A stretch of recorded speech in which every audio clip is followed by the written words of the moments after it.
Olá a todos. O meu nome é Alexandre de Abreu e neste vídeo vou apresentar eh, a- uma proposta de resolução da minha autoria referente ao Exame Nacional de Físico-Química A, primeira fase, que foi realizado a 25 de junho de 2026. Como vem já sendo habitual, é uma prova que inclui itens, aqui neste caso são 15 itens, devidamente identificados no enunciado pelo símbolo asterisco, cujas respostas contribuem obrigatoriamente para a classificação final. Dos restantes 8 itens da prova, apenas contribuem para a classificação final os 4 itens cujas respostas obtenham a melhor pontuação. As respostas aos itens da prova são registadas no caderno de respostas. A prova inclui uma tabela de constantes, um formulário e uma tabela periódica. É permitido o uso de régua, esquadro, transferidor e calculadora gráfica. As cotações dos itens encontram-se no final do enunciado da prova. Eh, Neste caso, na minha apresentação deste vídeo, eu vou apresentar só aqui a tabela de constantes, porque serão valores que poderão ser usados em vários exercícios, em alguns dos exercícios deste exame, e apresento já, portanto, aqui relativamente às cotações. Então, os 15 itens da prova contribuem obrigatoriamente para a classificação final. Tem aqui a respectiva cotação de pontos. Portanto, temos itens portanto, valem 10 pontos e itens que valem 12 pontos, que dão um total de 160 pontos. Contribuem para a prova com 160 pontos. Dos 8 itens, contribuem para a classificação final da prova, os 4 itens cujas respostas obtenham melhor pontuação. Portanto, entra com 40, são 4 respostas, as melhores 4 respostas das 8.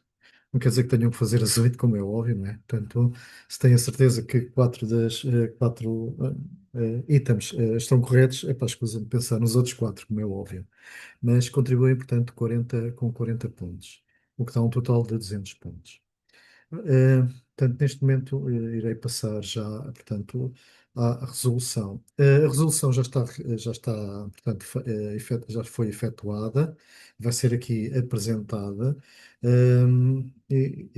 portanto, o objetivo deste vídeo é fazer, portanto, uma análise daquilo que foi feito na resolução dos exercícios, da resolução dos exercícios e quais os critérios que foram, portanto, estabelecidos, tanto para que possam ter uma compreensão, da resolução do exame. Então, passamos já ao item 1. O item 1.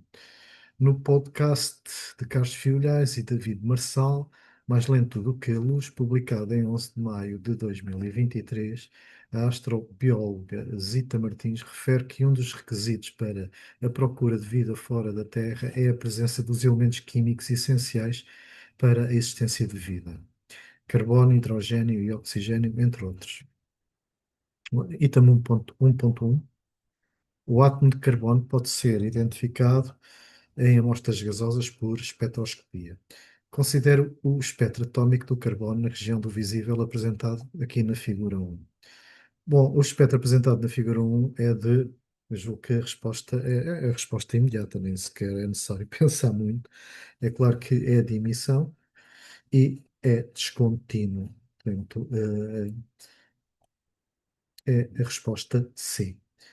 No 1.2, a figura 2 apresenta valores típicos das percentagens em massa dos elementos químicos mais abundantes no corpo humano. É claro que esta é uma das 8, não é? As tais 8 que contribui para a pontuação às 4 mulheres. Portanto, não tem aqui o asterisco.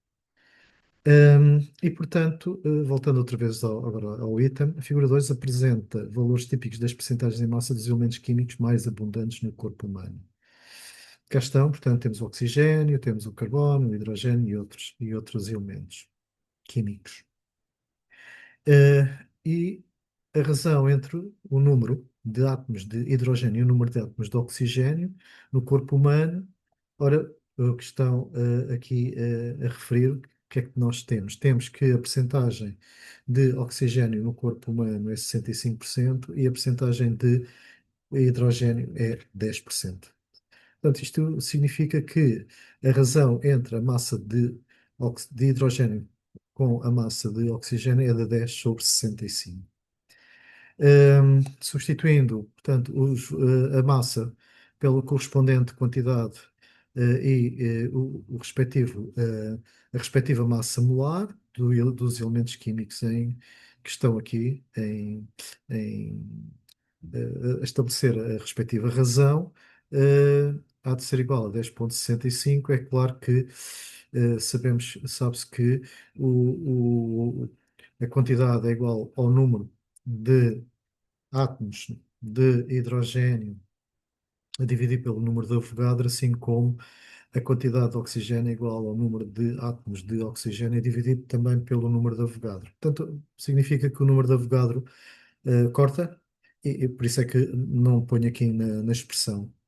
E, portanto, resolve-se agora esta razão, NH sobre NO, substituindo as respectivas massas molares, vamos obter um valor de 2,4, que vai corresponder, dentre os valores que aqui estão, à resposta D.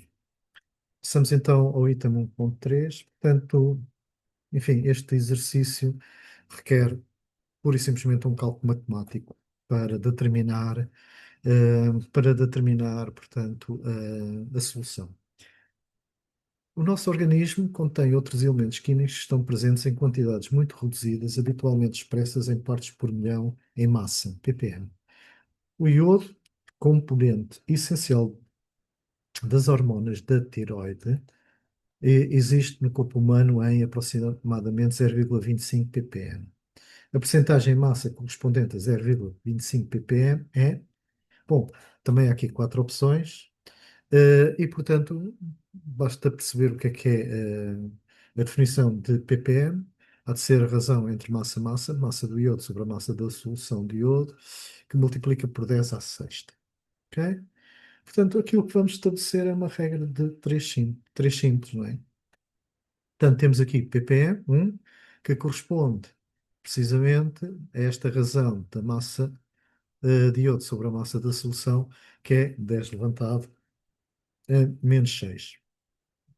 Portanto, logo, ponto 25 há de corresponder a x, relativamente a esta razão. O que dá 0,25 vezes 10 levantado a menos 6. Em termos percentuais, multiplica-se o valor encontrado, nesta regra de 3 simples multiplicado por 100, e, portanto, obtém-se que a percentagem desta razão há de ser igual a 2,5 vezes 10 levantado a menos 5% e corresponde precisamente à resposta B. 1.4.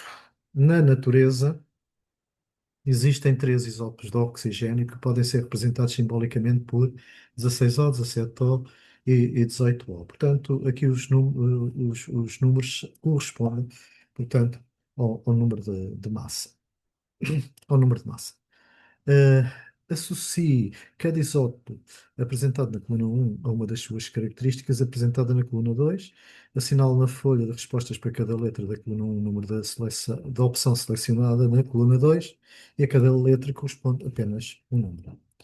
Ora bem, eu comecei olhando para os isótopos. É claro que aqui o isótopo com 18 é o que representa a maior massa. Portanto, temos, portanto, o 18 é maior que 17, maior que 16, portanto, é o que representa, é o que tem maior massa. Aqui, a opção aqui da coluna 2, o 4, indica que há um isótopo com carga nuclear mais 17. Ora, a carga nuclear do oxigênio é mais 8, ok? Porquê? Porque tem 8, constituído por 8 protões. O número atómico do oxigênio, portanto, é 8. Portanto, esta opção aqui não faz qualquer sentido, não faz qualquer sentido na ligação com A, B ou C. Por outro lado, o 3 também não faz sentido. Porquê? Porque este isótopo, com esta configuração eletrónica, com este número de elétrons, claro que não corresponde ao oxigênio, a nenhum dos isótopos do oxigênio, uma vez que ele possui eletrões. Então, se virem, portanto, o número de elétrons é muito superior a 8. E, portanto, resta-nos depois, então, estas duas opções daqui da coluna 2. É claro que este número de massa corresponde ao número total de prótons mais nêutrons. Portanto, se temos 8 prótons, eh, é claro que o isótopo é um isótopo com 9 nêutrons. E o isótopo mais abundante na natureza é o 16.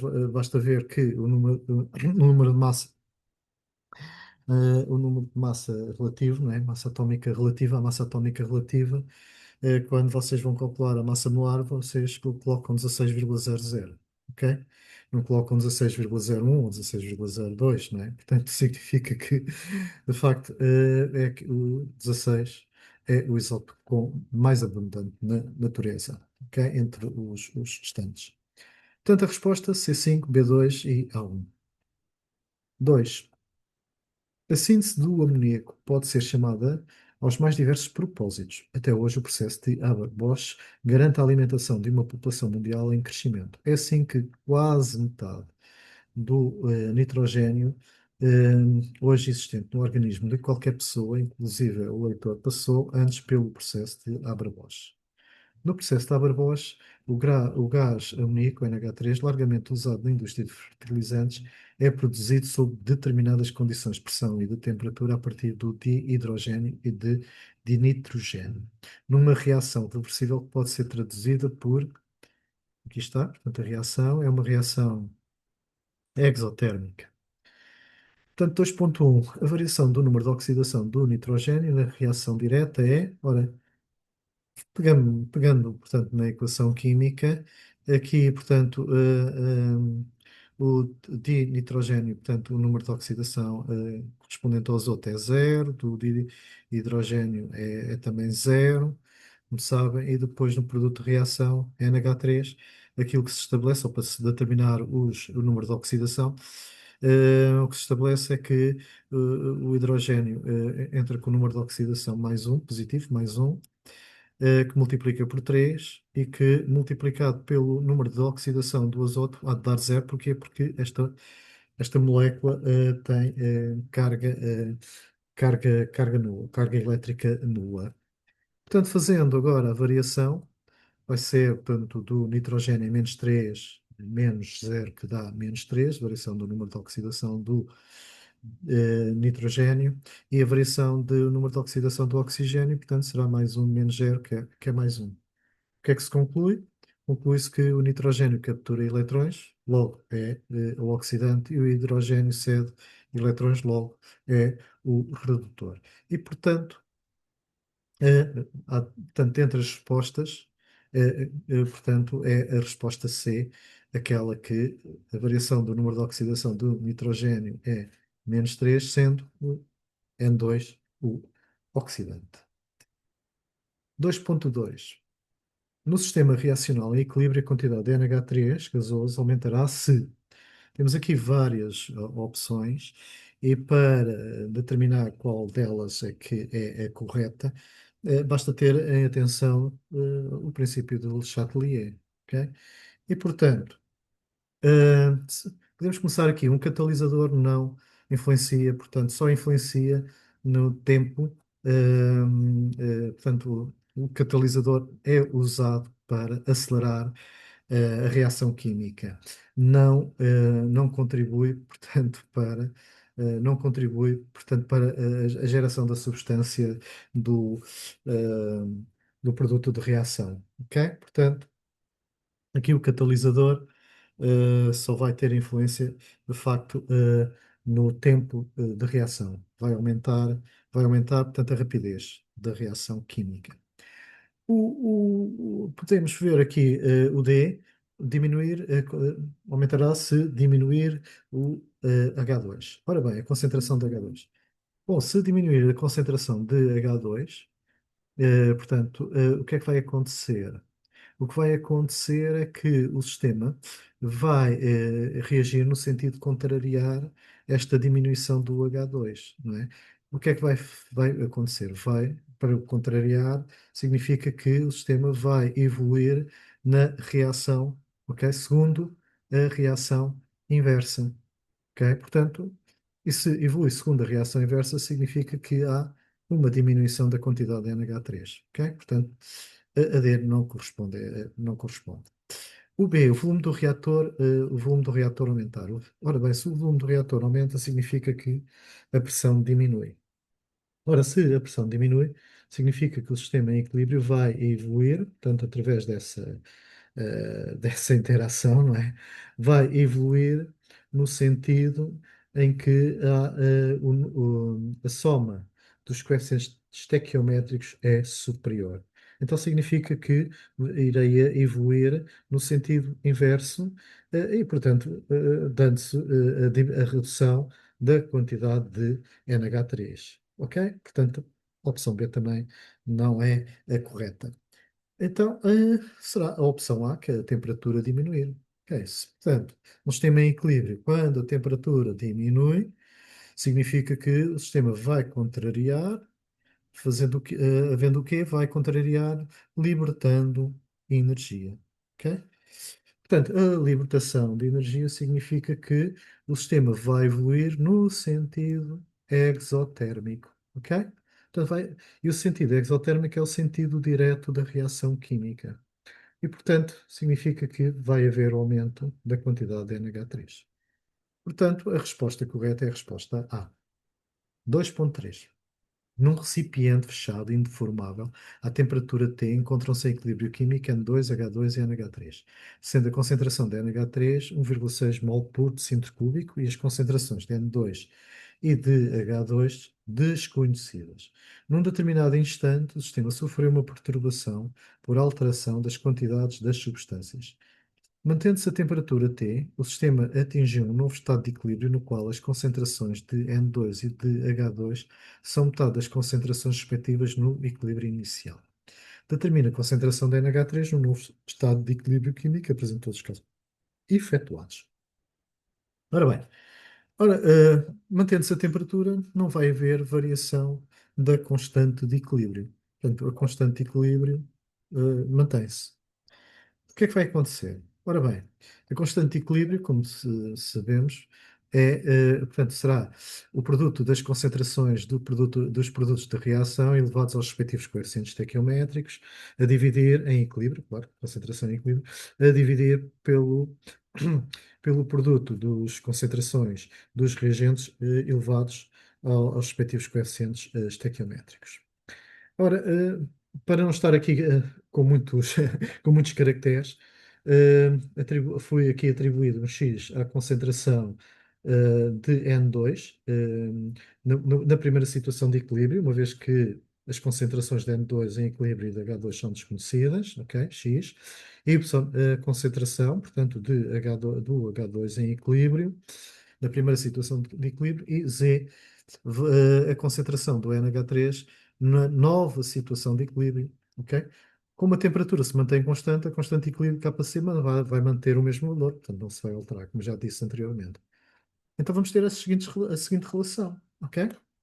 Portanto, temos a relação do equilíbrio inicial, uma vez que a concentração do NH3 é dada 1,6 mol por decímetro cúbico elevado ao quadrado, que há de ser o x elevado a 1 e y elevado ao cubo.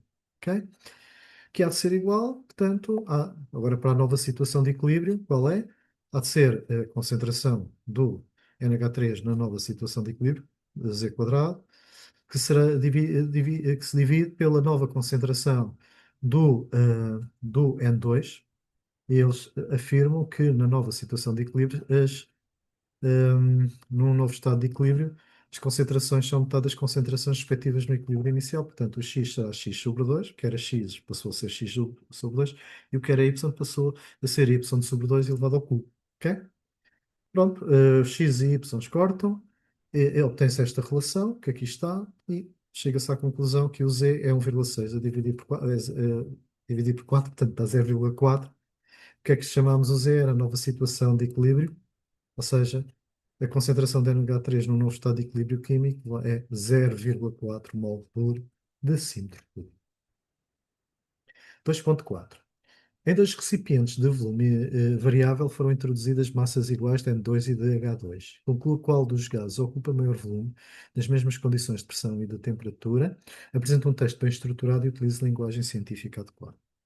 Bom, de acordo com a lei de Avogadro, o volume molar de dois gases distintos nas mesmas condições de pressão e temperatura é igual. Ou seja, portanto, o volume molar do H2 é igual ao volume molar do N2. Como as massas introduzidas das duas substâncias são iguais, o número de moléculas de H2 é superior ao número de moléculas de N2, concluindo-se que o volume de H2 nas condições dadas é cerca de 14 vezes superior ao volume de N2, conforme agora se demonstra em seguida. Portanto, as massas sendo iguais, ok? Significa que, substituindo as massas pela quantidade, o produto da quantidade pela massa, respectiva massa molar, ok? Dá-se esta igualdade, fazendo a razão entre a quantidade do hidrogênio pela quantidade eh, do, di- do nitrogênio, vamos obter uma relação que é 28,02 a dividir por 0,2. Portanto, isto está aproximadamente 14, que é o que aqui está, ok? Portanto, o que é a quantidade? As respectivas quantidades não é mais do que o volume a dividir pelo volume molar, ok? Os volumes molares cortam nesta expressão e, portanto, a razão entre os volumes é igual a 14. Ou seja, o volume de H2, conforme aqui é mencionado, é igual a 14 vezes o volume de N2. Portanto, ok? Portanto, calcula qual dos gases ocupa maior volume. O gás que ocupa maior volume é o hidrogênio.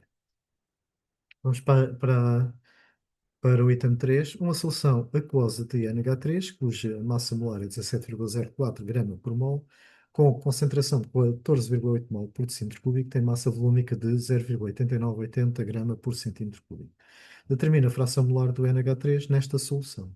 Apresente todos os cálculos efetuados. Portanto, aqui puxou os dados, o que é a concentração, do NH3, portanto será a quantidade de NH3 a dividir pelo volume da solução, de NH3, por acaso eu podia ter posto aqui também NH3, portanto isto que aqui está é precisamente a mesma grandeza, portanto a massa volúmica é dada pela massa da solução de NH3 a dividir pelo volume dessa H3. Portanto, a massa volúmica é a mesma coisa que a densidade, ok? Ora bem, o que é a fração molar? A fração molar vai ser a quantidade de NH3 a dividir pela quantidade total da solução, ok? Substância.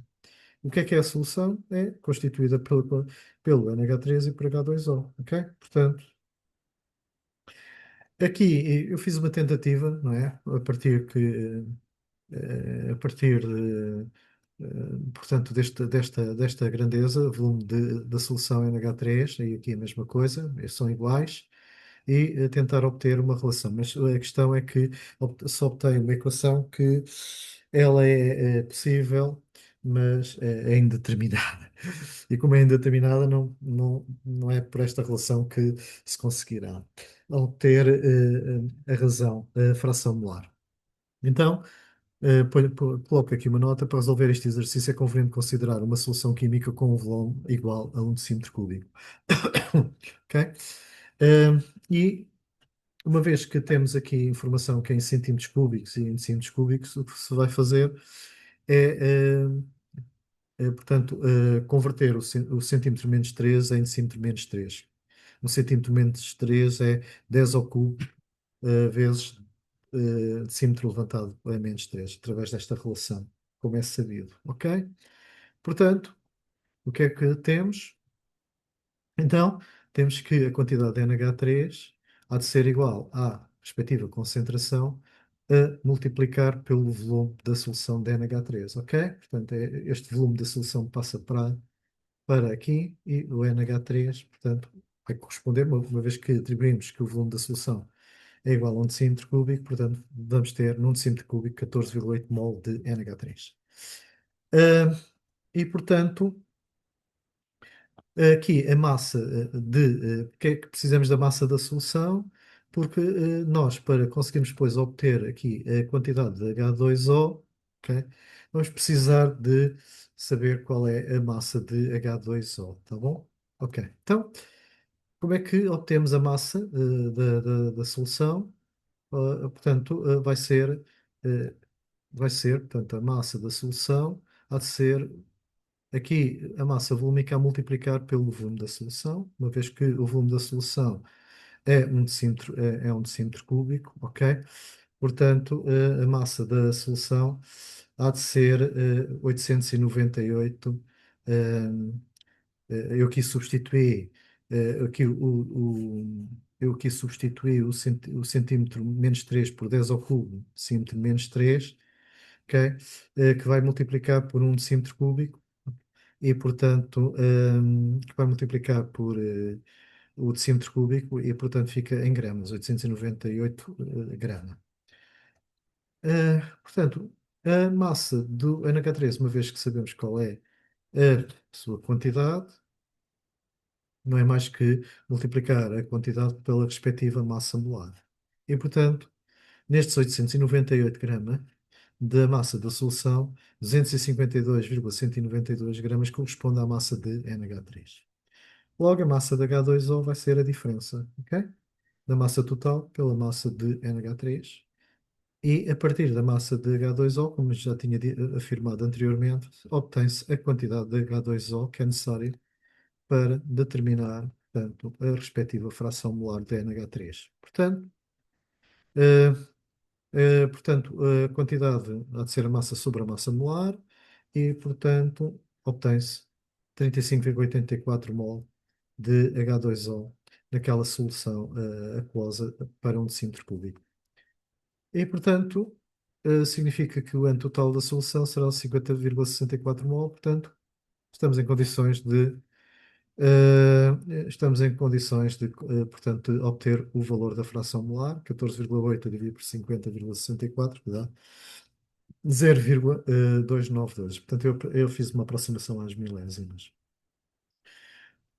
4. O geólogo Galpim de Carvalho, no ciclo de conversas Vamos Falar de Geologia, organizado pelo Museu Nacional de História Natural e da Ciência da Universidade de Lisboa, explica porque é que a Baía de São Martinho do Porto tem uma forma semicircular.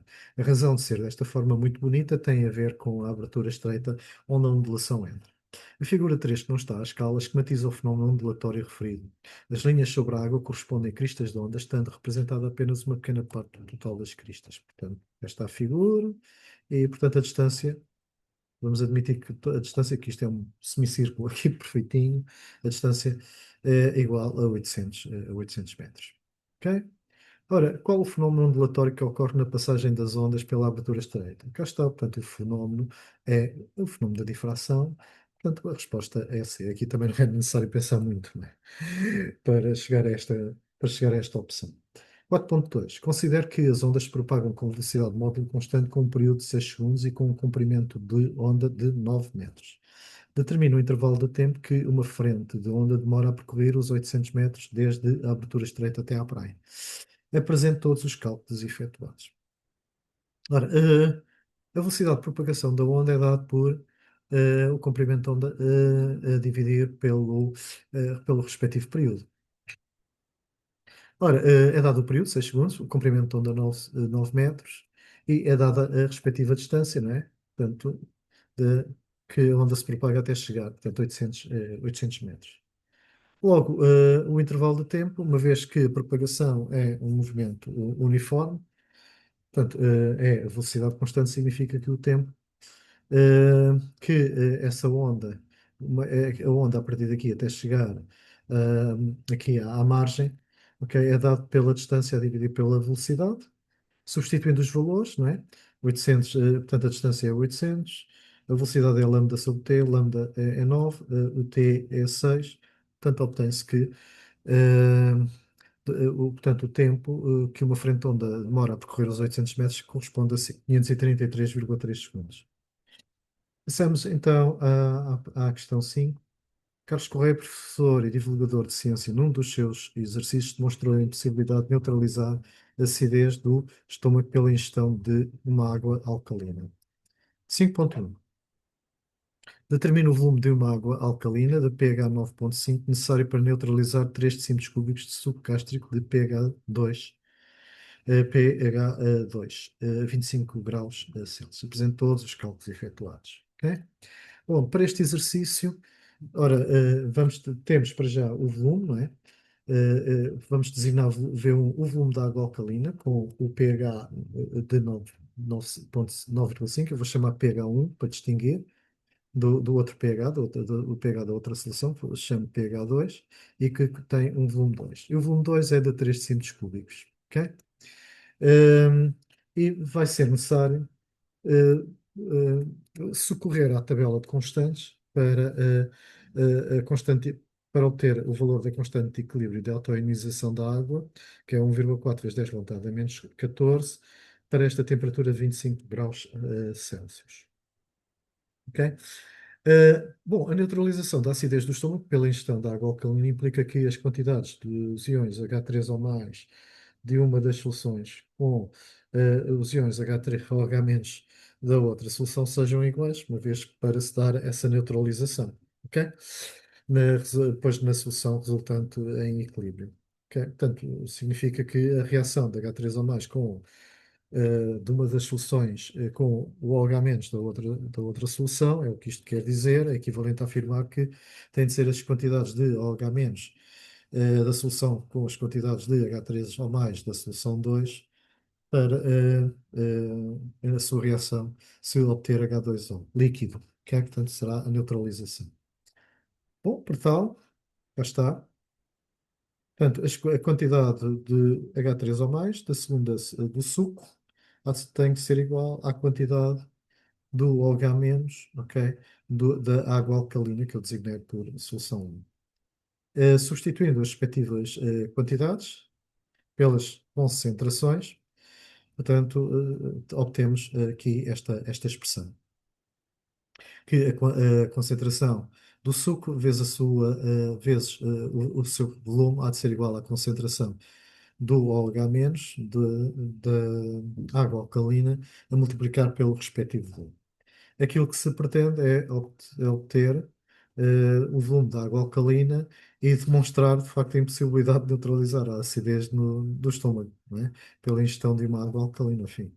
É isso que vamos ver. Ora, cá está, portanto, concentração do H3 ou mais, há de ser o teste levantado a menos a respectivo pH, portanto, dá 10 levantado a menos de 2 mol por decímetro cúbico. Para a água alcalina, portanto, vamos obter a concentração do H3 ou mais e a partir da constante de autoionização da água para a temperatura de 25 graus, dado por este valor, que é o produto da concentração da água alcalina, tanto estamos a referir à água alcalina, há de ser H3 ou mais, a multiplicar pelo OH- dessa solução. E a partir daqui nós obtemos a concentração de íons OH- através desta razão. Ora, há de ser, portanto, a concentração do H3 ou mais é 10 levantado a menos 9,5, portanto, é 10 levantado a menos o seu respectivo pH, e o OH-, através desta razão, há de ser 1 vezes 10 levantado a menos 14 a dividir por 10 levantado a menos 5, que vamos obter 10 levantado a menos 4,5 mol por decímetro cúbico. Pegando nesta condição, ok, e substituindo, ok, os valores, vamos obter, e resolvendo em ordem ao volume da água alcalina, vamos obter esta relação e substituindo os valores, portanto, calculados anteriormente, obtém-se que o volume da água alcalina há de ser igual a 949 decímetros cúbicos, ou seja, são 949 litros, não é? Ora, o nosso estômago, o nosso pobrezinho estômago, terá uma capacidade ligeiramente superior a 3 decímetros cúbicos e, portanto, está demonstrada a impossibilidade. Penso que não era necessário, enfim, ser um cientista muito rigoroso para chegar a essa conclusão, mas pronto, cá está, portanto, a prova. 5.2. O pH de uma solução aquosa foi medido com um aparelho cujo visor se apresenta na figura 4. Aqui o que é que é apresentado? Que o pH é 8,50 e a temperatura desse pH corresponde a 25 graus Celsius. O caráter químico da solução é, ora bem, eh, cá está, portanto, uma vez que vamos admitir que estamos à temperatura de 25 graus, 25 graus, não é? Portanto, onde admitir, não. É indicado que são 25 graus Celsius, peço desculpa. Ahm, a solução é uma solução básica, não é? Porquê? Porque a 25 graus Celsius o kW é 10 levantado, 1 vezes 10 levantado a 14, a menos 14 significa que aquele valor, o valor de neutralização corresponde a um pH igual a 7. Superior a 7, estamos numa solução, na presença de uma solução que é básica ou alcalina, portanto é básico, e a incerteza do aparelho, da leitura do pH deste aparelho, é precisamente 0,01. Ok? Portanto, a opção correta é a opção D. 6. Sabemos que ao deixar uma chávena de chá quente e um copo com gelo em cima da mesa, ao fim de algum tempo, o chá irá arrefecer e o gelo irá derreter. Embora estes acontecimentos pareçam o oposto um do outro, na sua base o que está a acontecer é bastante idêntico. 6.1. A transferência de energia através das paredes da chave não ocorre. É claro que eu até desenhei aqui a chave, isto são as paredes. Temos aqui o chave com uma temperatura muito superior àquilo que estava a temperatura das paredes. O que é que se vai acontecer até haver uma estabilidade?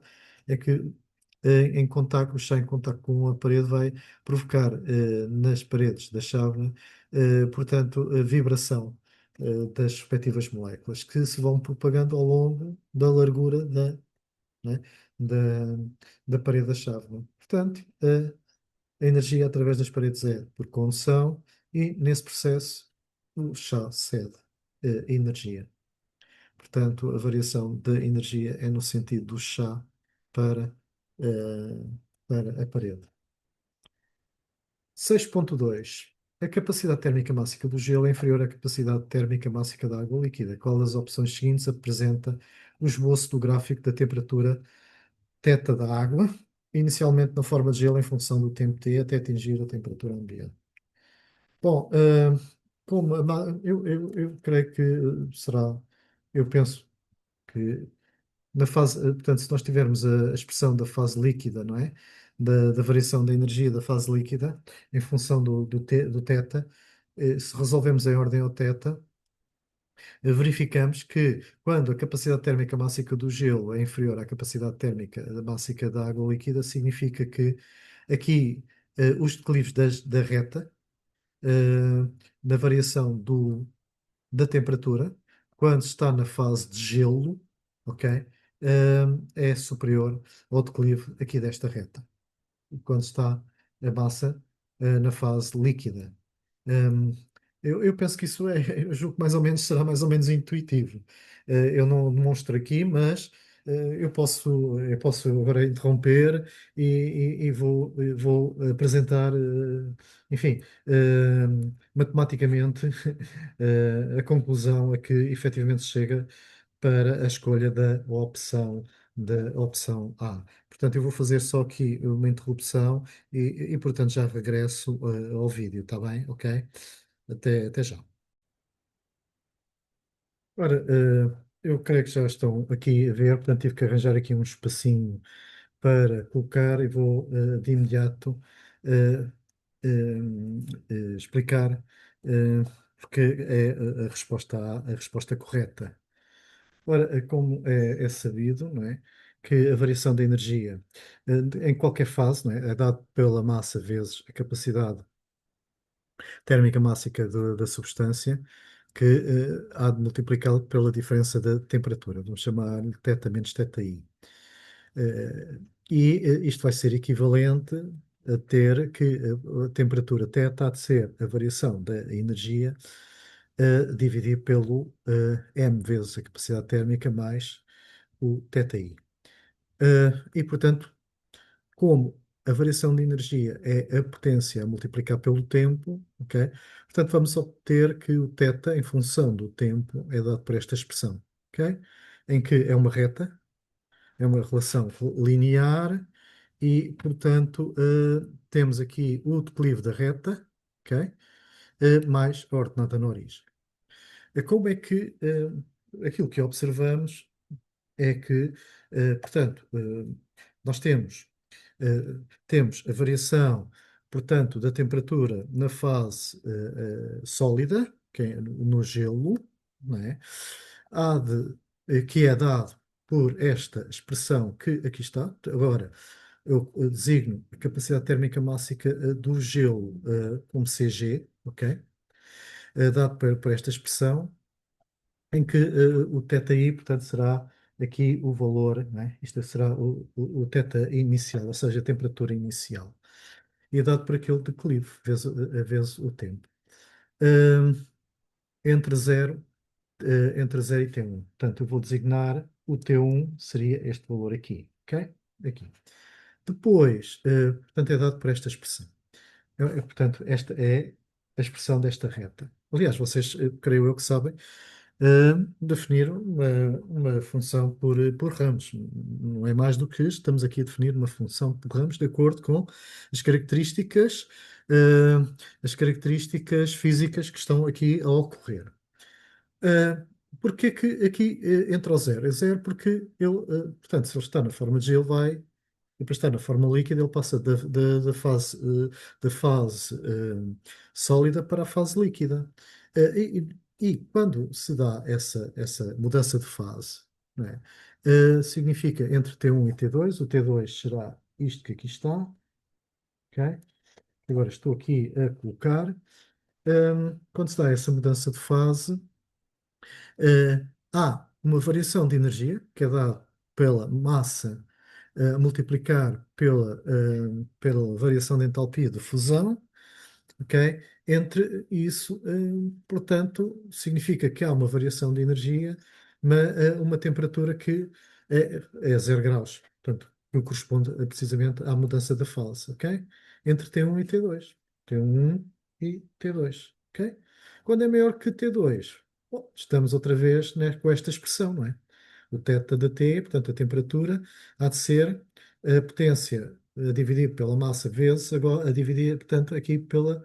Agora estamos a falar da capacidade térmica máxima líquida, ok?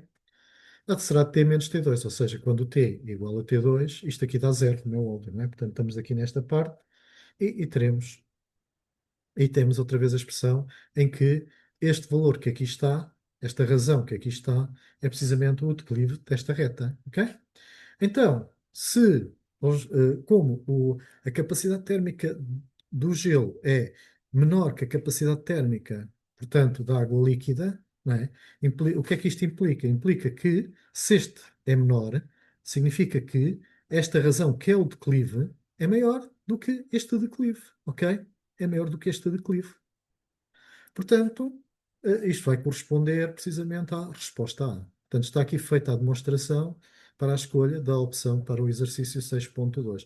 Parece-me, enfim, eu inicialmente exprimi que epá, era relativamente, julgo eu, intuitivo fazer a escolha pela opção A, não é? Pelo gráfico da opção A. Bom, espero que tenha ficado de facto esclarecido, não é? Passamos então agora ao item 7. Embora tanto as pilhas como os acumuladores forneçam corrente elétrica, são coisas muito diferentes e dentro das respectivas caixas não têm os mesmos produtos. Os acumuladores têm lá dentro muitas placas de chumbo e é isso que os torna tão pesados. E também um líquido, por exemplo, ácido sulfúrico que queima a pele, o pano e a madeira. E água. As pilhas não. Ora bem, a figura 5 esquematiza de forma simplificada um acumulador, estando representadas apenas duas placas, uma de dióxido de chumbo, PbO2, e outra de chumbo, PbS, mergulhadas numa solução aquosa de ácido sulfúrico, H2SO4. No destaque lateral, que é este bocadinho aqui, isto aqui faz parte do chumbo, isto aqui é a solução, ok? Temos reagentes, temos produtos de reação. e portanto, estão aqui, digamos, de uma forma ampliada. Os reagentes e os produtos de reação que ocorrem na placa de chumbo e que pode ser traduzido por esta equação. 7.1. Quando o acumulador se encontra ligado a um circuito elétrico fechado, ok? Portanto, isto funciona aqui, funciona como uma pilha, não é? Portanto, significa que os eletrões, não é? Eles querem correr, não é? Para o lado positivo. Portanto, aqui será o lado positivo do acumulador, o borne positivo do acumulador, e aqui será o borne negativo do acumulador, ok? Portanto, estamos a falar eh,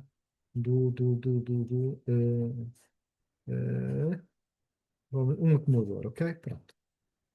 Que se encontra ligado depois ao circuito elétrico. Portanto, os elétrons vão circular assim, ok? E aqui vão circular claro que vão circular os íons, isto tem que se fechar, como é óbvio, não é? Corrente elétrica.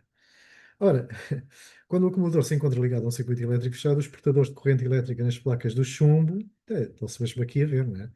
São os eletrões, porque são eles que vão circular aqui no circuito elétrico, e na solução de ácido sulfúrico, claro que aqui está, os íons, não é? Portanto, acho que não era preciso pensar muito para obter aqui a resposta correta. 7.2. Ora, a reação química que ocorre na placa de chumbo permite que, por cada mole, portanto, por cada mole, até está aqui, por cada mole, né, de Pb, há 2 moles, gera 2 moles de eletrões, ok? Quando ele se oxida, sejam libertados 2 mol de eletrões para o circuito elétrico exterior, como se esquematiza da figura 5. Portanto, é claro que são os eletrões que são responsáveis pela corrente elétrica aqui no circuito. Ok? Pronto. O módulo de carga, peço desculpa, quando a bateria está a fornecer a um circuito elétrico de resistência elétrica 800 ohms, portanto, cá está, a diferença de potência elétrica aos terminais dessa resistência é de 12 volts. Portanto, eh, ora bem, o circuito elétrico é muito simples. Portanto, temos aqui o acumulador, ok? Temos aqui, portanto, aqui o funcionamento da bateria, não é? Que vai ter uma diferença de potencial que eu chamei Epson de 12 volt, ok? De 12 volt, e vai ser precisamente a tensão que cai aqui nos terminais da resistência, são 12 volt, ok? A corrente, cá está, portanto, o sentido da corrente vai do mais para o menos, é o sentido da corrente, aqui no sentido, é o sentido aparente da corrente. O sentido real são os eletrões circulam assim, não é? Ok? Os eletrões circulam deste modo e, portanto, o que está aqui a passar é que o R é igual a 12 volts, ok? Pronto. Que cai ali aos terminais da resistência. Portanto, temos o módulo da carga do eletrão e eu chamei aqui força eletromotriz, enfim, só para distinguir relativamente aqui do coisa. Nós não sabemos, aqui não nos é dito nada na bateria, se de facto a bateria não for uma bateria, portanto, ideal, podemos dizer que aquela que é da tensão é de facto os 12 volts, e que é igual à força eletromotriz. Portanto, como não nos é dito, estou aqui a assumir isso. Não precisava de assumir, ok? Um, portanto, o que é? Portanto, que diz respeito ao funcionamento da bateria, portanto, é a variação da energia pela variação da carga, ok? Portanto, isto é a diferença de potencial, que é o que aqui está. E a corrente elétrica, que é gerada, é a variação da carga por unidade de tempo, ok? Variação da carga elétrica no circuito por unidade de tempo. Reparem que a potência elétrica fornecida pela bateria ao circuito será o Epson vezes o I, que vocês estão lembrados, não é? Portanto, a potência é o EV, portanto, é cada tensão vezes a corrente elétrica, se fosse, que é a mesma coisa que estar a multiplicar esta razão por esta razão, verificam que o delta Q corta, fica a variação de energia por unidade de tempo, ok? Portanto, a potência é a energia por unidade de tempo. Cá está. Bom, a potência dissipada na resistência. Sabemos o valor da resistência, sabemos qual é o valor da queda de tensão, ok? 12 volt, portanto, a resistência obedece à lei de Ohm. Portanto, este U R não é mais do que A resistência é multiplicar pela respectiva corrente e daqui retiramos a corrente. Precisamos da corrente precisamente para saber para chegar ao número de eletrões, não é? Portanto, temos que saber chegar ao número de eletrões. Portanto, e depois daí à quantidade de eletrões. Precisamos do valor da corrente. 1,5 vezes 10 elevado a menos 2 amperes. Ora, como a corrente é a variação da carga por unidade de tempo, significa que a variação da carga será este valor da corrente a multiplicar pelo tempo, e o tempo são 30 minutos, será 30 vezes 60 segundos, ok? Portanto, e vamos obter aqui a carga, a variação da carga durante 30 minutos é de 27 coulomb. Ora, a partir da variação da carga, a dividir pela carga de cada eletrão, não é? Vamos obter o número de eletrões. 27 a dividir por 1,602 vezes 10 elevado a menos 19. Ora, o número de eletrões é aproximadamente 1,6854 vezes 10 elevado a 20 eletrões. A quantidade será este valor dividido pelo número de Avogadro, ok? Que dá 2,8 vezes 10 elevado a menos 4 mol. Ora, nós chegados aqui, portanto, vamos obter o valor, portanto, o valor, precisamos do valor de moles do chumbo para depois determinar qual é a massa, ok? Que é uma coisa que vocês depois gostam muito de fazer, que é uma regra de 3 simples, em que temos aqui a quantidade de eletrões, 2,8 vezes 10 levantado a menos 4 aqui calculado. Se uma, peço desculpa, se uma mol, se uma mol de chumbo que se oxida corresponde a 2 mols, liberta 2 mols de eletrões, então 2,8 vezes 10 levantado menos 4 mols de eletrões libertados vai corresponder a um valor de X, ok? E que corresponde a 1,4 vezes 10 levantado a menos 4 mols. Portanto, será a quantidade de chumbo que é oxidada, ok? Portanto, daqui, agora a partir da quantidade, multiplicado pela respectiva massa molar, que é obtida através da tabela periódica, chega-se que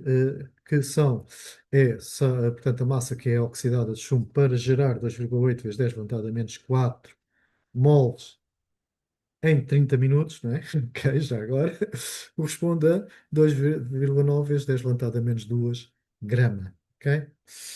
Pronto, está aqui o exercício resolvido. 7.3. Os íons H+, e SO4 2 criam campos elétricos no espaço à sua volta. Considerando estes íons pontuais e isolados, qual dos esquemas seguintes pode representar as respectivas linhas de campo elétrico? Portanto, temos aqui 4 esquemas.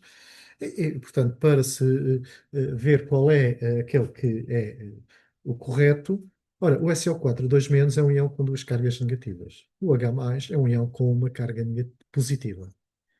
Ok? Sabemos que a intensidade do campo elétrico criado pelo íon negativo é superior ao campo elétrico criado pelo íon positivo, pelo que a densidade das linhas de força do campo elétrico, orientadas no sentido do SO4 menos, 2 menos, ok, a densidade, temos aqui à volta dele mais linhas de força do que aqui à volta do H+, é superior à densidade das linhas de força que saem do íon H+. Ora, portanto, o resultado é precisamente este esquema B, da resposta B, ok? Portanto, a resposta é B. Vamos passar para a pergunta 8. Jorge Dias de Deus, no livro Galileu e a Parábola, explicou que Galileu não teria conseguido atingir o rigor obtido nas suas medições, largando bolas metálicas do cimo da Torre de Pisa, e que na prática ele estudou a descida das esferas numa tábua inclinada em certo ângulo com o chão. Portanto, certo ângulo, estamos aqui.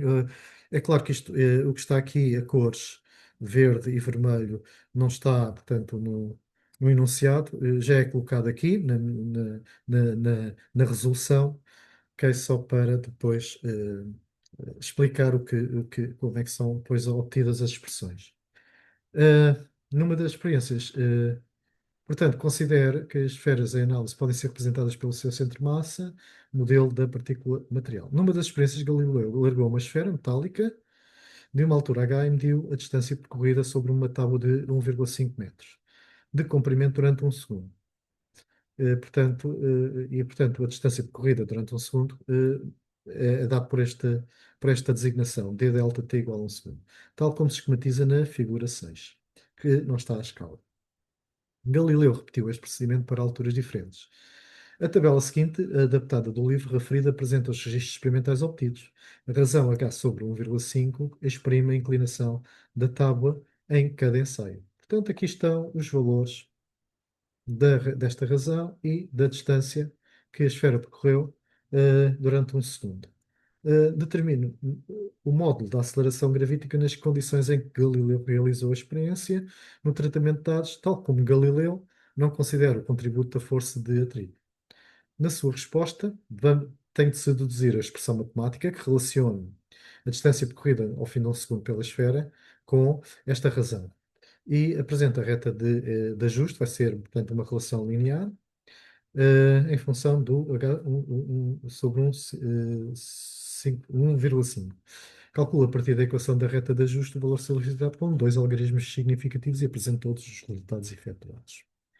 Ora bem, pronto, isto aqui, vamos lá ver, aqui a Galileu, na altura em que ele fazia este tipo de experiências, portanto, o Newton, Isaac Newton ainda não era nascido. E, portanto, o Galileu não, com toda a certeza não conheceria a chamada, a designada segunda lei de Newton, ok?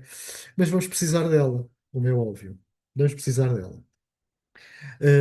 Portanto, aquilo que se observa é que, portanto, o seno deste ângulo há de ser o cateto oposto deste triângulo retângulo que aqui está, que é o H, que é a altura, e de onde é alargada a esfera, não é?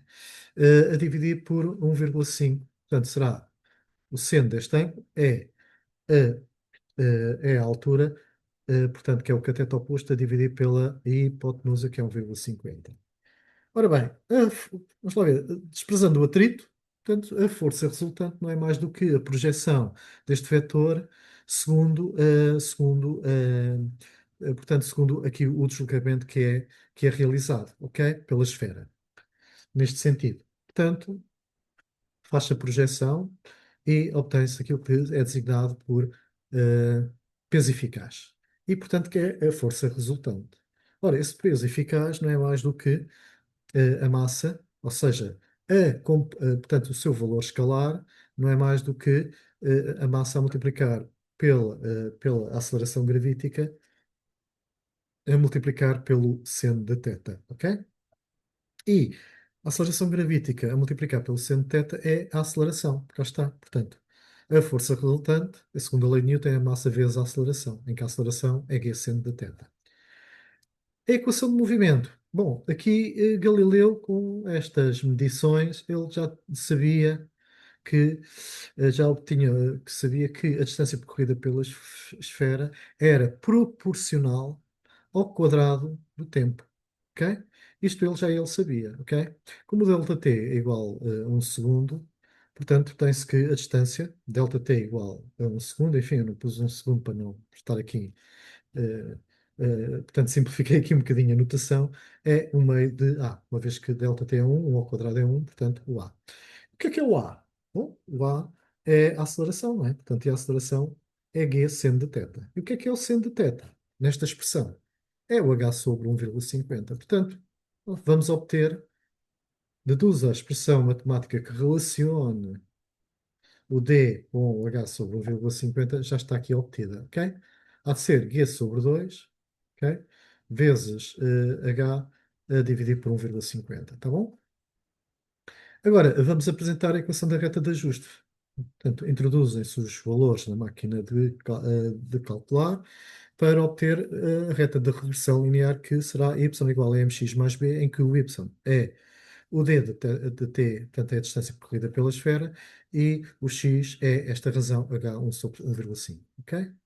E, portanto, foram introduzidos esses valores numa NumWorks, e, portanto, temos aqui a reta de ajuste, cá está, e temos aqui estas bolinhas que são precisamente, ok, os valores, os valores correspondentes à abscissa e à ordenada, ok? E obtém-se, pelo método de regressão linear, a equação da regressão da reta, cá está. Ora, a reta de regressão linear obtida será, portanto, é y igual a 4,1. Portanto, eu pus estas aproximações todas, vezes o x, menos 8,74 8, 3, 1, 8 vezes 10 levantado a menos 4. Podemos considerar 10 levantado a menos 4 que isto é uma reta que praticamente passa na origem. Ok? Então significa que aqui o declive da reta da regressão não é mais, comparando com esta expressão, não é mais que o g sobre 2. Ok? Portanto, declive da reta, g sobre 2. G sobre 2 é igual a este valor. Determina-se então que o g é 9,060566. E como pedem que o módulo da aceleração gravítica G com dois algarismos significativos, portanto fazemos aqui a aproximação de 9,1 metros por segundo quadrado. Ok? Agora, qual dos diagramas seguintes pode representar na mesma escala as forças que efetivamente atuam numa das esferas com movimento uniformemente acelerado durante a descida do plano inclinado? Ora, eu aqui, a vermelho, vamos lá ver, aqui o que está aqui a vermelho e a verde já fui eu que introduzi nos esquemas, ok? Portanto, eu vou só agarrar nisto e retirar, portanto, aquilo que está ok, no enunciado, portanto, são estas representações, ok? E qual delas é que corresponde? Primeiro, ora, nós sabemos que temos aqui, portanto, a força gravítica, que é o peso da esfera. Temos a reação eh, do plano sobre a esfera, não é? Através de uma força que nós costumamos designar por força normal, e temos aqui a força de atrito, ok? Portanto, só existirá aqui três forças. Aqui, não há nenhum outro, não há nenhuma outra força aqui aplicada. Portanto, o B e o D, meus amigos, portanto, não são excluídos. Agora, como é que se escolhe entre o A e o C? Ok? Ora, portanto, era aquilo que eu estava aqui e que eu já tinha aqui posto o esquema. Vocês, com uma regra que o esquadro conseguem, portanto, fazem aqui a projeção ali segundo o deslocamento, obtêm aqui, digamos, este peso, não é? Este peso eficaz, aquilo que é o peso eficaz, ok? E o que se observa é que o peso eficaz é menor do que esta força.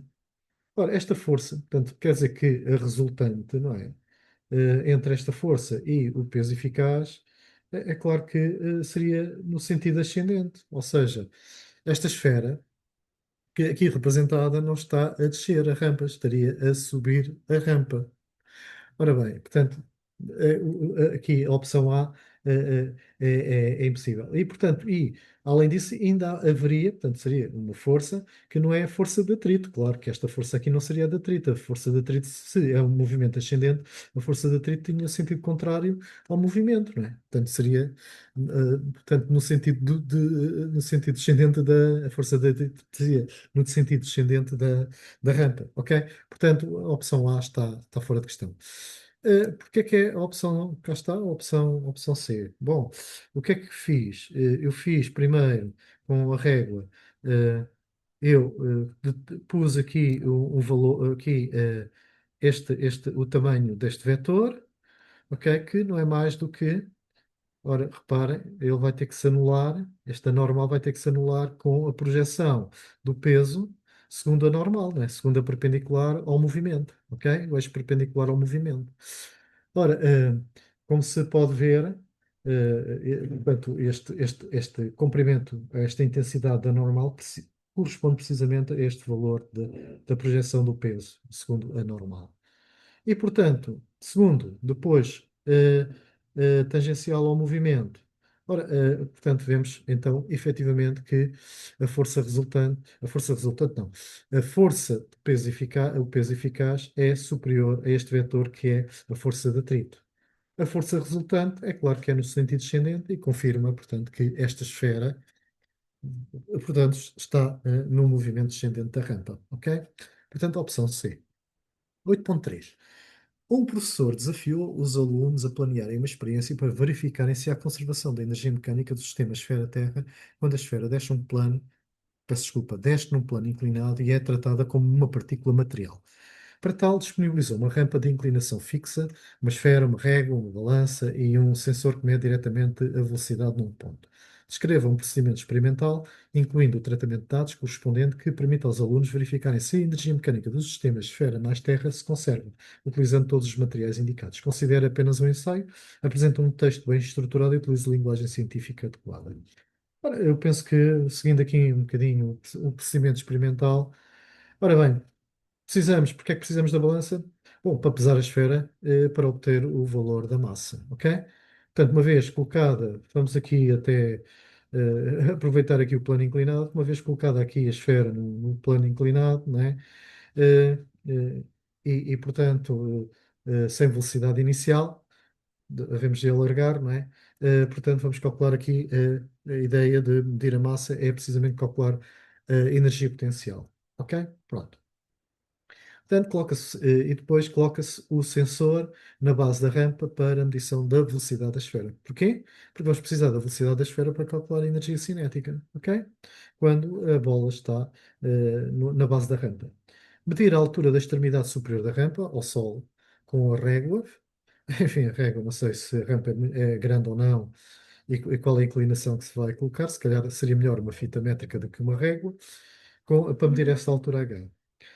Calcular a energia potencial esfera mais terra, que é dada pela expressão massa medida na balança, vezes a aceleração gravítica, vezes a altura medida pela fita métrica, que corresponde, portanto, à colocação da esfera na extremidade superior da rampa, à altura do Sol H. A esfera é colocada e em seguida alargada, portanto, a energia cinética é nula na, na extremidade na extremidade, portanto, superior da rampa. Pelo que a energia mecânica do sistema, esfera mais terra, que é a soma da energia potencial com a energia cinética, portanto, é o valor calculado para a energia potencial, ok? Portanto, a energia mecânica é igual ao valor da energia potencial. Porquê? Porque a energia cinética na extremidade superior, quando se larga a esfera, é nula, ok?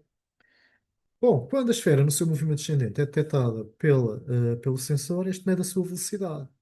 Calcula-se a energia cinética da esfera, que é dada pela expressão SC igual a 0,5 mv quadrado. Como a energia potencial é nula, vamos considerar que a energia potencial é nula, que a energia mecânica, quando a esfera passa pelo sensor, é energia cinética, dada pela expressão 0,5 mv quadrado.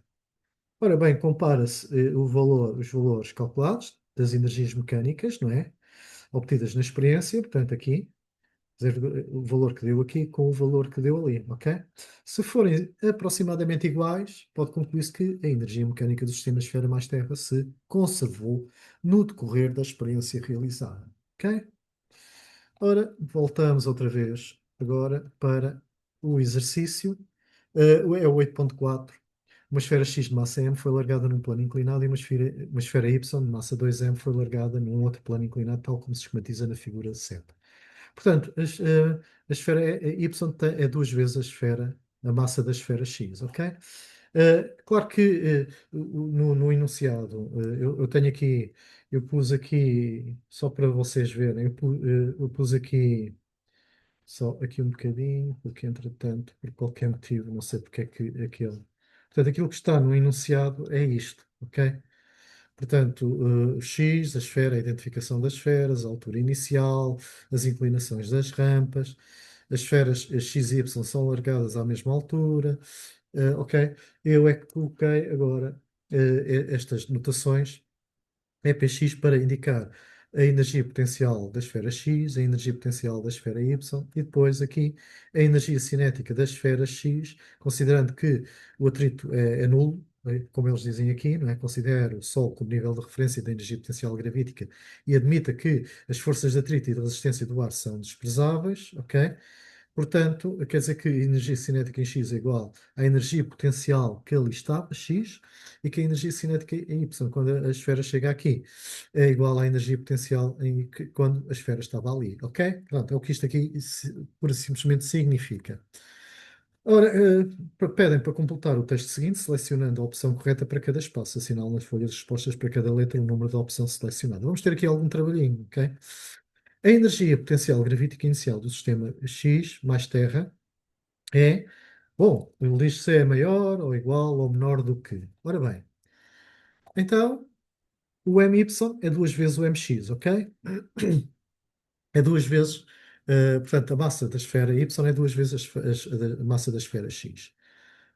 Ora, o que é? Isto implica que a razão, vamos ver a razão entre a energia potencial da esfera Y com a energia potencial da esfera X, ok? Ora, a energia potencial da esfera Y é o MY, e o que é o MY? É 2M, a multiplicar pelo G vezes o H. A energia potencial X, bom, é a massa do X, que é o M, ok? Vezes H, vezes G vezes H. Os M's, G's e os H's cortam todos. Portanto, significa que a razão entre a energia potencial Y da esfera Y com a energia potencial da esfera X é igual a 2. Portanto, a relação entre as energias potenciais das duas esferas, para a altura inicial, é que a energia potencial Y há de ser duas vezes a energia potencial X. Ok? Portanto, na primeira, ok? Eh, no primeiro texto, a energia potencial gravítica inicial do sistema da esfera X de Terra é menor, ok? Portanto, este é menor do que aquele, ok? Portanto, é menor, é o 3. Portanto, temos o A de 3, ok? B, a esfera X atinge a base do plano com um módulo de velocidade, bom, maior, igual ou menor, ok? Do que o módulo da velocidade da esfera Y no final do plano. Ora, já vimos que a, a energia cinética, não é? A energia cinética é igual à energia potencial Y, não é? E que, uma vez porque a resistência do ar e o atrito são desprezáveis, ok? E a energia há de ser duas vezes a energia cinética do X, porque a energia cinética do X é igual à energia potencial da esfera quando se encontrava nesta posição, tá? Ok. Então, substituindo, ora, isto aqui é 0,5 MY ao quadrado, portanto é massa da esfera Y, há de ser, portanto, portanto, é o meio da massa da esfera Y vezes o quadrado da velocidade da esfera Y, que há de ser duas vezes, que há de multiplicar por um meio, pelos 0,5, que dá 1, a multiplicar por mx vezes x ao quadrado. Portanto, será 1 vezes mx vezes x ao quadrado, ok? Ora, como a massa do y é duas vezes a massa do x, duas vezes 0,5 corta, dá 1, ok? Há de ser, vamos ter, então, mx vezes y ao quadrado há de ser igual a mx vezes x ao quadrado. Os mx cortam, chega-se à conclusão que o quadrado das velocidades são iguais, o que significa que a velocidade da esfera y quando chega aqui à base há de ser igual à velocidade da esfera x quando chega aqui à sua base. Ok? Portanto, B2. Ora, a esfera X, agora, nestes percursos, o modo de aceleração da esfera X é, bom, vamos ver se é superior, igual ou inferior. Bom, aqui basta, basta ver aqui a experiência do Galileu, lembram-se? Eu penso que vocês aqui se lembram, não é? Portanto, eh, ora, a aceleração é dada pelo g vezes o seno da θ, ou seja, tem a ver com a inclinação, ok? Portanto, será o g vezes o seno de θ, tá bom? Ora, cá está. Portanto, o que é que vai acontecer? O que vai acontecer, ok? Agora vou chegando aqui, significa que, eh, significa que o módulo da aceleração há de ser o G seno de θ. Ora, portanto, será o seno desta inclinação. Ora, esta inclinação, o θ, é maior na inclinação da rampa X do que na rampa Y. Logo, o seno de θ aqui é superior. Ok? É superior. Portanto, como é superior multiplicado por G, portanto, significa que na opção C é o seno. Agora, a esfera X, por comparação com a esfera Y, vai demorar mais tempo, menos tempo, ou ao mesmo tempo a chegar ao final da plano. Bom, temos que ir às equações de movimento das esferas com as velocidades. Então, a velocidade da esfera X há de ser igual a x tx. A velocidade da esfera Y há de ser AY vezes TY. Ok? Ora, aquilo que nós verificamos anteriormente é que o Vx e o Vy eram iguais. Ok? Como o Vx é igual ao Vy, quer dizer que o AX TX tem que ser igual ao AY TY, ok? Pronto. Então, Vamos fazer a razão entre o AX e o AY, porque já sabemos a razão entre as acelerações, ok? Há de ser igual ao TY, passando o TX para o outro lado, a dividir pelo TX. Ora, como nós já vimos que o AX era superior ao AY, quer dizer que esta razão que aqui está do primeiro membro é maior do que 1. O numerador é maior que o denominador, portanto, significa que esta razão é maior que 1. Então, do outro lado, a razão do outro lado também tem que ser maior que 1. O TY sobre TX tem que ser maior que 1. Logo conclui-se que o TY tem que ser maior que TX. Ok? Portanto, significa que a esfera, por comparação, x, por comparação, ela demora, ok? Ela demora menos tempo do que a esfera y, ok? Portanto, será dt, ok? Portanto, d3, peço desculpa, d3. 8.5. Numa outra experiência, Galileu imaginou uma situação hipotética em que uma esfera era lançada num plano horizontal ideal sem qualquer atrito. Ora, agora, a esfera teria um movimento retilíneo, claro que sem qualquer atrito, ok? Se ela é lançada, é um movimento uniforme, pois a resultante das forças que atribuem na esfera seria nula. Portanto, é a resposta A. Eu penso que não é preciso pensar muito para escolher aqui a resposta.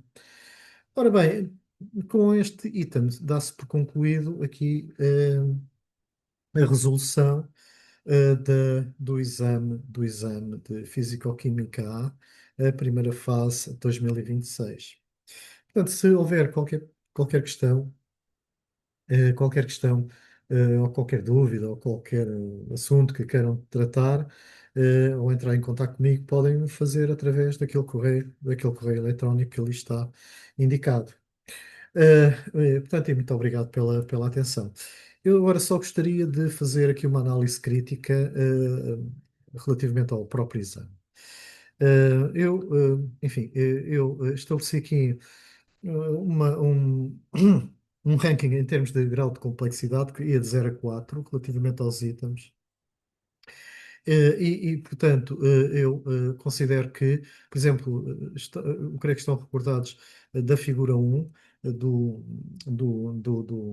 primeiro item, do espectro de emissão.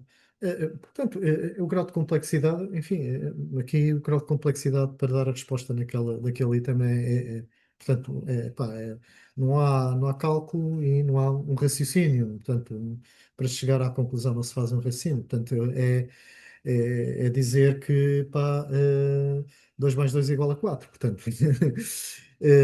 seria uma coisa idêntica. Portanto, por isso, grau de complexidade zero.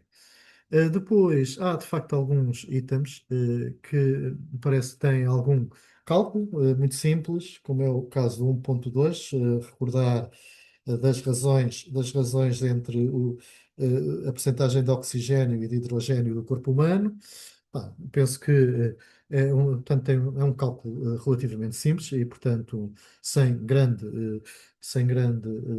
complexidade em termos de pensamento, não é? Para resolver aquela questão.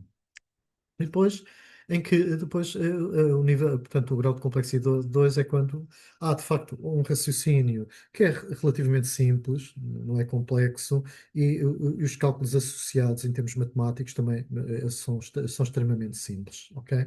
Portanto, o 2. Aqui, a situação 3 já envolve aqui algum cálculo matemático e que também um raciocínio que praticamente é também muito, muito, muito básico.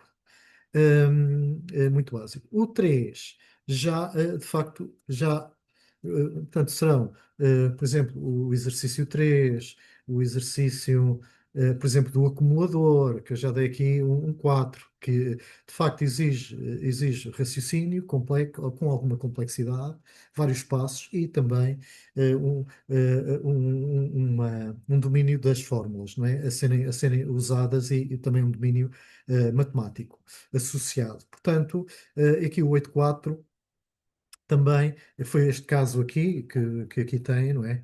Em que, de facto, é necessário fazer aqui um raciocínio apurado e também, portanto, tendo em conta, de facto, as formas que estão associadas para se chegar portanto, para se chegar, portanto, às opções que aqui estão, que são consideradas. E, portanto, eu aqui considero que, de facto, se pode dizer que tem um nível 4, ok? Portanto, já portanto, aqui a regressão linear não parece, enfim, é nível 3, portanto, julgo eu que tem um grau de complexidade 3. Portanto, portanto, o grau de complexidade eu dividi isto em duas grandes áreas, 0, 1, 2, portanto, considero um nível bastante acessível para as respostas, portanto, para a resolução dos respectivos exercícios e mais elaborado, elaborado para a resolução dos exercícios. E aquilo que se verifica é que, ao nível de elaborado, é pouco mais de um quarto do exame, ok? E, portanto, o que me leva a concluir que é um exame bastante acessível. Ok, estamos a ver aqui o peso que eu aqui atribuí, portanto é bastante acessível, bastante acessível. Portanto, o que me dá a ideia é que os resultados que vão existir, portanto, os resultados, estou curioso em ver os resultados, mas julgo que a média vai subir este ano, relativamente à média do ano passado.